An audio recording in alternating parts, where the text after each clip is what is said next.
Hello বন্ধুরা, আমার ইচ্ছে টানার একটা নতুন ব্লগে তোমাদের সবাইকে স্বাগত। আজকে আমি তোমাদের একটা লিফ আর্ট করে দেখাবো। লিফ আর্ট মানে হচ্ছে পাতা দিয়ে একটা আর্ট।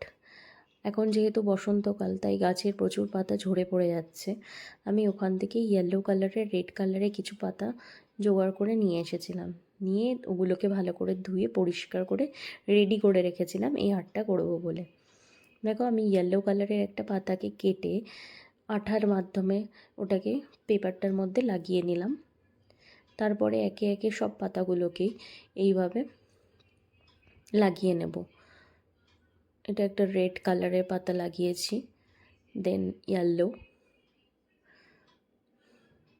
কাজটা একটু সময় সাপেক্ষ, বাট খুব একটা কঠিন নয়। তোমরা তোমাদের বাচ্চাদেরকেও এনকারেজ করতে পারো এই ধরনের আর্ট করার জন্য।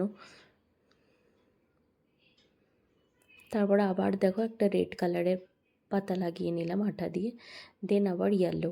এরকম কালার সিকোয়েন্সে করলে দেখতে জিনিসটা খুব সুন্দর হয়। এটা একটু গ্রিনিশ টাইপের ছিল পাতাটা। যেহেতু এখন বসন্তকাল, তাই আমি এই আঁকাটার মাধ্যমে, এই আর্টটার মাধ্যমে অ্যাকচুয়ালি বসন্তকে রিপ্রেজেন্ট করার চেষ্টা করেছি মাত্র। পুরোটা কমপ্লিট হলে তোমরাই দেখে বলবে যে কেমন লাগছে, আমাকে কমেন্টসে অবশ্যই জানাবে। দেখো, এবার নিচের দিকে পাতাগুলোকে লাগিয়ে নিচ্ছি আঠা দিয়ে।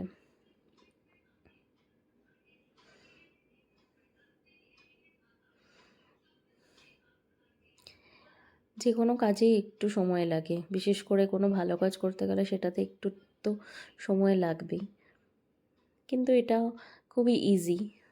তোমরা বাচ্চাদের একটু গাইড করলে ওরা ইজিলি এটা করে ফেলতে পারবে। দেখো, আমার সব পাতাগুলো লাগানো হয়ে গেছে। এবার সূর্য বানানোর জন্য আমি একটা লাল কাগজকে গোল করে কেটে আঠা দিয়ে চিটিয়ে দিলাম। এবারে আমি একটা কালো রঙের স্কেচ পেন নিয়ে গাছ বানিয়ে নিচ্ছি। গাছের ডালটা অ্যাকচুয়ালি বানিয়ে নিচ্ছি, যাতে এগুলোকে দেখতে এক একটা গাছ মনে হয়।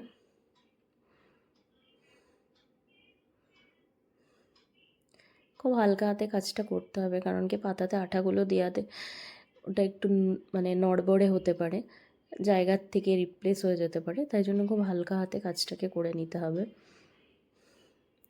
এটা তোমরা বাচ্চাদের স্কুলের প্রজেক্ট হিসেবে ইউজ করতে পারো এই জিনিসটা, এতটাই সুন্দর। তারপরে বাচ্চারা এরকম কালারফুল পাতা পেলেও ওদেরও ইন্টারেস্ট গ্রো করবে এরম টাইপের কিছু করার। দেখো, আমি এগুলোকে এক একটা গাছের মতো বানিয়ে নিয়েছি, আর স্কেচ পেন দিয়ে কয়েকটা পাখি এঁকে নিচ্ছি। দেখো, আমার সিনারিটা রেডি। কেমন লাগছে আমাকে অবশ্যই জানিও। দেখা হবে পরের একটা ব্লগে। টাটা।